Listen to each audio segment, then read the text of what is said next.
Well, starting with the living piece at the front, if I was talking about each morsel of life, then it was important for me to have a keystone almost of an actual morsel of living life, you know, in our estimation was still living. I mean, these bits of wood as well still have an electrical component to them, believe it or not. So even a table has megahertz and a human body works on 75 megahertz. So think of life being a matter of degrees.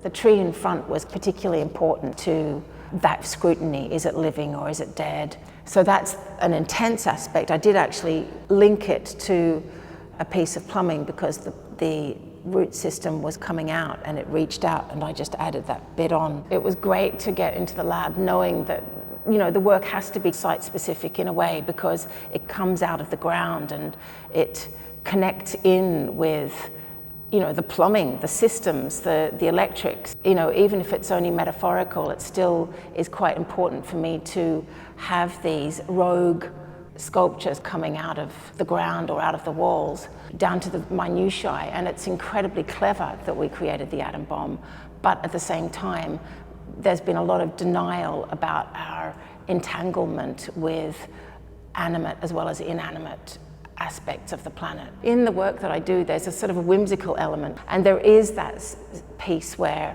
you know, are we looking at a past that is an alternative past? But each time I come into a gallery setting, I am looking for some kind of anomaly that I can link into.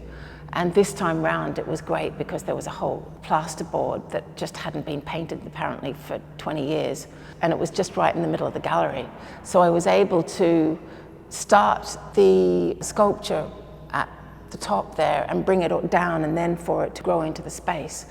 There's also spaces here that were really fun to animate. So there's a bathroom that was kind of deconstructed at the time when I came into the gallery. It was so perfect because there was these pipes spewing out the way that they do when you don't box them in. So I had that actually as an activated space in the gallery.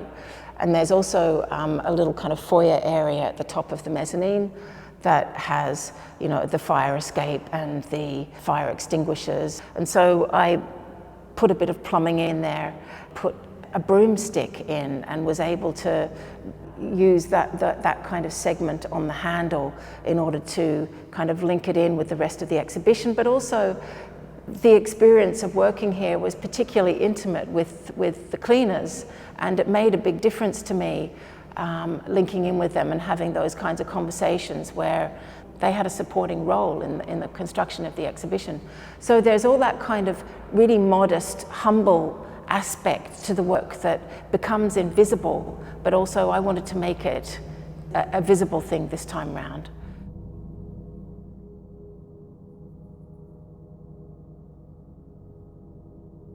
Rereading the essay of Karen Barad's essay, No Small Matter, did remind me that, you know, the atom bomb was a big turning point in human history and in the history of the planet. But there's also that piece where, you know, the contemporary timeline where, well, we haven't lived through, but we've lived through it being near us. I think it's kind of a zeitgeist. We all just suddenly went into a mode of, so what level are we talking about a war here? You know, and it really was a palpable question at the time, you know, and still feels as if we don't quite know the answer to that, actually, you know. Nothing's finished yet, so it just that this process is an ongoing fear that, you know, gets to a greater or lesser degree.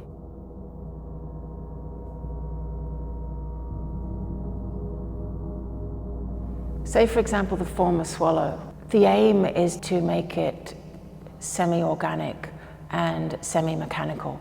So looking at those mechanical angles, but at the same time how they link in with the way nature does the same thing to get from A to B. If it needs to get from here to there, what it will do to get there. You know, I know when I've got it right. It's kind of a visceral thing that either it's working or I need to redo it. So the scale, let us say, of Breather that's in the dark room there, for me that has such an incredible presence, just the size of that. It kind of dwarfs us in the sense that it, makes adults feel that they're almost the size of a child, or we'd be used to having animals that were much larger than us even as we grew up, even if we weren't kind of living with whales or elephants. It's not something that we're unaccustomed to. So it brings back a childhood thing, but it also, for me, there is an element in that room where we're talking about great vulnerability. You're talking about something that doesn't have skin, and are these sinews, or are they bones, or are they kind of living structures?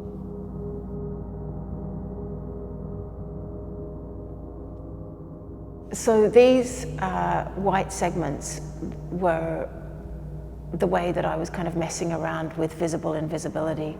The idea is that they kind of become a bit invisible against the white walls. And say, for example, it was black walls, I'd be messing around with black paint. It was just that thing where, you know, when you paint in something the same color, you almost stop seeing it. So I wanted that retinal thing where you look at it, then you look away, and actually it looks like it's kind of disappeared. And that was actually an experiment, and it was good to find out that that kind of works as a sort of optics, and a metaphorical optics for me, you know. I am interested in perception and how we perceive ourselves. I hope for the inability of the viewer to be terribly matter-of-fact about all of the artworks. It's very clear and honest and humble what the materials are, an identification with some of it, but also an ambiguity.